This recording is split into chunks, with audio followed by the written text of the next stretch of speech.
Hey everybody, welcome back to another top 10 video. Yes, it has been ages, but we are back doing the top 10s on Scooby-Doo. But this time we're taking it into a different direction. Instead of counting down my top 10 episodes or my top 10 movies, I'm doing a top 10 worst Scooby-Doo movies. Yeah, worst.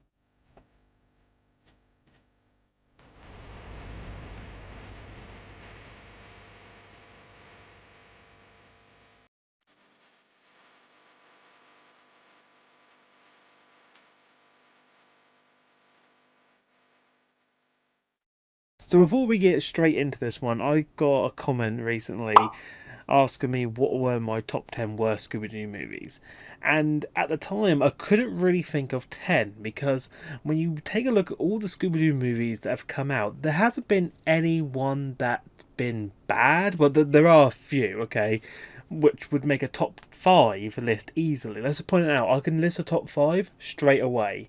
But if you're trying to make a 10, I don't really think there is a lot of Scooby-Doo movies that are that bad to make a top 10. But I managed to make one anyway. So I want to clarify this now before we go into it. The main top 5 are the worst. God damn that they are awful. I hate them to bits. And if you follow my channel, you can understand why I hate these movies. Yeah, top 5, I nailed it straight away. It didn't even take me a minute. I knew straight away what I was going for my top 5. But then when I had to find out the other 5 to make the 10, it was a challenge. So I had to go through each and every movie and picture, do I hate it or do I love it? And it became sort of a weird obsession. I don't really hate the Scooby-Doo movies. I love them to bits, except the top 5 that I hate. But out of all the other ones, I don't hate them. But if I had to rank them from shittiest to worst, then it's possible. So the beginning top 5, I want to clarify, I don't hate, but I don't think they're that good. The way I say that now is because I don't want you saying, oh, well, you said this movie was alright. Yes, but it could be some improvement. So some movies I would talk about in the past where they had great potential, but the current format they're in, not good. So that's why majority of them on the list. So, without further ado, I hope you guys enjoy the top 10 that I have chosen. Starting off at number 10. Now hear me on this one. It's Scooby-Doo and the Loch Ness Monster. Now, not one of the greatest movies I liked watching, but I didn't really hate it. I can get into it, but it's just overrated. And by that I mean the Loch Ness Monster has been used in so many other films, so many mythology, so many folk tales, and I found it really boring, and you know, some of the stuff wasn't really accurate, okay, because there's many different versions of the Loch Ness Monster, so it depends who comes first serve sort of bullshit. But yeah, for me, I didn't like the movie. I didn't hate it.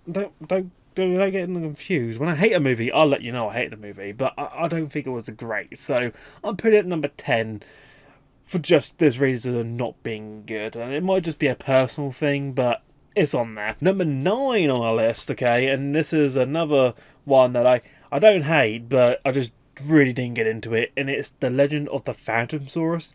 And people do like this movie, and don't get me wrong, it has its moments, like it gets up there, but then it's just like, I don't know, it doesn't feel like a movie. It feels like a What's New Scooby-Doo episode. I didn't own it on VHS, I didn't own it on DVD when it came out until quite later on in my years when I was getting older, but as a kid growing up, I always remember this being a part of the What's New Scooby-Doo show, which felt really weird because normally a movie supposed to separate itself. Okay, so now these next 3 are live actions, and these are the direct-to-video live actions. So what that means is they came out straight to DVD. They didn't go out to cinema like the proper live action of Scooby-Doo did, so it's not none of those two. No, these next 3 are the live actions, and you guys already know which ones I'm on about, but it's the order that I'm doing them in. So coming at number 8 is Daphne and Velma. Now, hear me out before I continue. I know I said when I did the unboxing video, or both DVD and Blu-ray, I talked about it being, you know, really good and really high up there, and I still I'm still staying at now. It is a really good movie. The reason why it's on this list though is because it was a cheap budget live action one. Same as the other two. This one had so much potential, has good script, it has so much more potential and what they were going with, but then they lacked on the budget. Like Warner Bros knew that they were just going to give this a low budget. So what that means is they're not going to get high actors. They're not going to get high special effects people working on it. They're just going to get a cheap set and just try and make the most of it. And from a kid's perspective, it's out there. It's really good. But when you're an adult and you're used to these high-tech special features that you use in movies now, you don't really get into it, if that makes sense. So I thought it was lacking in that part. They knew what they were doing with it. They wanted to make this cinematic universe of Scooby-Doo, and it was going to go places. And that's what the Scooby movie is. It's their way of introducing into the Hanna-Barbera universe, in the cinematic universe, is through the Scooby movie. But they were trying to do it with the Daphne and Velma one. So Mr. Begins is the prequel to the live action one. The Curse of the Lake Monster is the sequel. Yes, the sequel to Mr. Begins. I fucked myself over when I did the numbering. I should have started with Mr. Begins because I really got confused with this part. Doing these two both together because screw it, why not? I'm making it more difficult for myself. But yeah, Mr. Begins, Curse of the Lake Monster, terrible movies. Literally terrible. Unbelievable. It was the same. It's the same what I said about Daphne and Velma. They had low budget. They didn't really have actors who knew what they're doing. They didn't really have any good story plan, what they were going through. Daphne and Velma had a story plan going, but this Mr. Begins, the story sucked. It didn't make no sense as you were going through it. So yeah, total waste of time. Did not like it one bit. And the fact that they made a sequel to a prequel is bonkers. I don't know why you wasted so much time doing that one. So number 5 is Blowout Beach Bash, and number 4 is Haunted Hollywood. Yeah, that's right. It's a Scooby-Doo Lego movie, and I hate these. That's right, we're in the top 5, baby. We already know what the is going on. Like, we first got the first 5 out of the way, which was great because I really wanted to get them off my chest, but this time, by God, I am gonna nail it. I've been holding this in for a while. I fucking hate Lego movies. The Lego games, I love them to bits. I could play them for hours. But the Lego movies, I goddamn hate Legos. I never had Legos while growing up. Yeah, that's right. I'm that kid who never had Legos. My friends have Legos. I never had Legos. I don't even... Yeah, when people go, do you have Legos? No. And I hate them all with a passion because all they did it is promote Lego. Because you can get the same exact set in Lego on eBay and on Amazon, and they did this to promote Lego. You son of a bitch, you sellouts. Warner Bros, you let me down. God damn it. And then there was another one, a third one, which I can't remember the name, but it was a night or something. But yeah, Terror Night or something. I can't remember the exact name, but yeah, that was another promo. That was a short though. They did it as a short to promote Lego.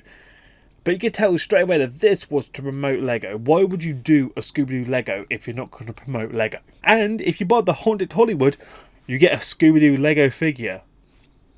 Oh, you're definitely not promoting Lego right there, Warner Bros. You're definitely not. You sellout. Okay, now we're going to move on to some serious shit. With number 3. Adventures of the Mystery Map. And people are thinking, what is this movie? It's a puppet movie. That's right, it's a one-up from Lego. Okay, essentially it didn't promote puppets, but it was a pointless episode because the whole point of Adventures of Mystery Map is that it takes place in the pup named Scooby-Doo era. So when I first watched it, I got really confused about what the fuck was going on. I was so I was like, really? What am I watching? I'm watching a puppet movie of Scooby-Doo. I am so confused. And then I realised that it's actually set in the same timeline as Pup Named Scooby-Doo. Then it makes all sense. So I rewatched the entire Pup Named Scooby-Doo series, or 1 to 4, binge watched this one, and I still didn't like it. I hated it with a passion. I just thought I just wasted more of my time trying to catch up, thinking that if I watched the pup named Scooby-Doo, it would probably jog my memory on some of the stuff they were doing in this one. No, it's completely different. They just used it in the same time era, so it has nothing technically to do with the main story of the pup named Scooby-Doo. They just used it based on the characters from that. Okay. Yeah, now we're on some good stuff. Number 2, baby. Surprise, motherfucker. Been holding this in for a while. I could do a review on it, but I ain't got time, so I'm doing it in my top 10 video. Curse of the 13th Ghost, more like Curse of My Life. Can't believe I actually pre-ordered this movie. I cannot believe I actually wasted a lot of money to find out that it was a total piece of garbage. It was just the worst. It didn't even solve anything. In fact, it made us question our childhood. They ruined a perfectly good Scooby-Doo series in just one movie. Because essentially in the series, they never actually found the 13th ghost. They found 1 to 12, but they never actually found the 13th. And people for a long time wanted to see the 13th ghost rise and take his revenge and free his brothers and sisters from the eternal demon chest. But until they released Curse of the 13th Ghost, and by my god, from that moment on, we all thought, yay, we finally had paradise. We had the weight lifted from our shoulders. The movie pretty much just breaks apart the 13th Ghost of Scooby-Doo, demolishes it and what it established on the Scooby-Doo timeline. It completely debunked all of the theories on ghosts and ghouls, because apparently it was all done through hallucination.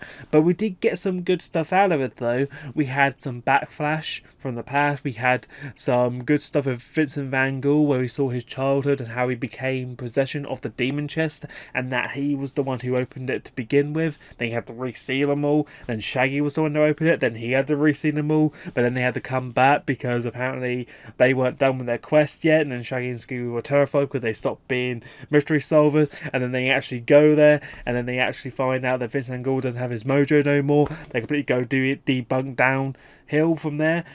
Flim Flam makes an appearance. Blimey, he's changed, but apparently, this is when it gets better. The time gap.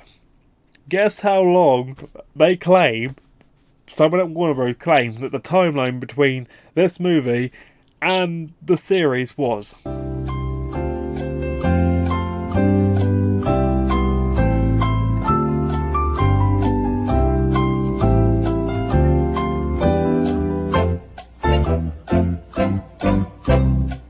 "13 months. How the fuck did Flim Flam get so high? He's grown! But then if you look at the cast, they're not!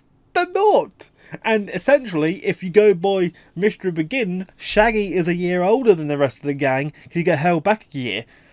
And he still looks the same! Curse of the 13th Ghost. Hated it. And definitely hated it 1,000 times. Over 1,000. Hated it. We know as was Summer number 1. We know what's waiting for us.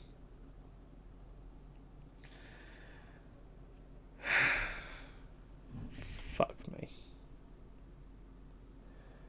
Return of the Zombie Island. Whoa.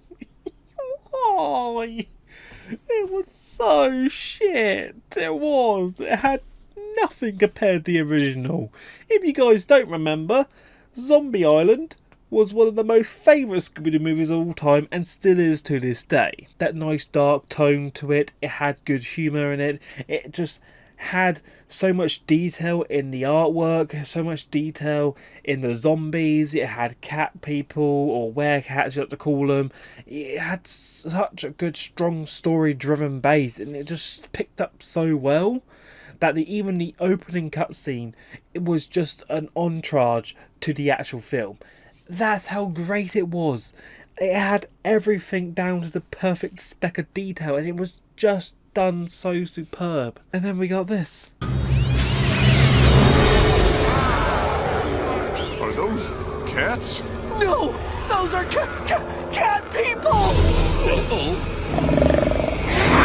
This movie has pretty much been a joke. That's all it is. It pretty much went back to the island and took a piss on everything and made us just look like idiots buying into this crap. I brought it on Amazon Prime to watch it on day of release.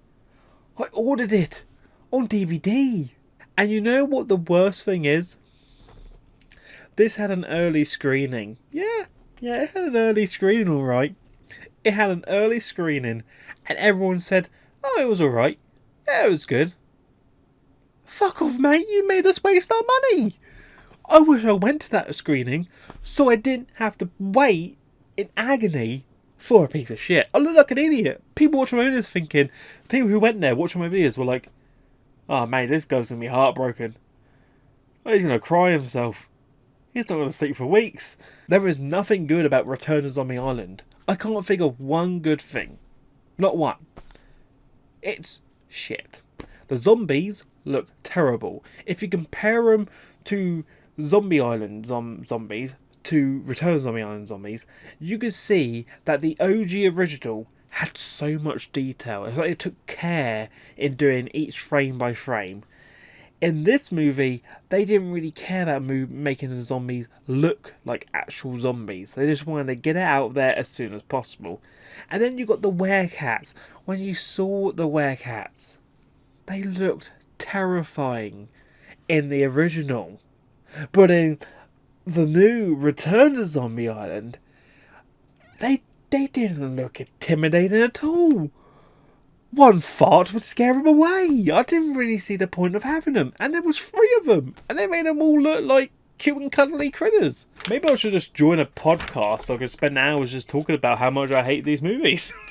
But yes, that is my top 10 of the worst Scooby-Doo movies of all time.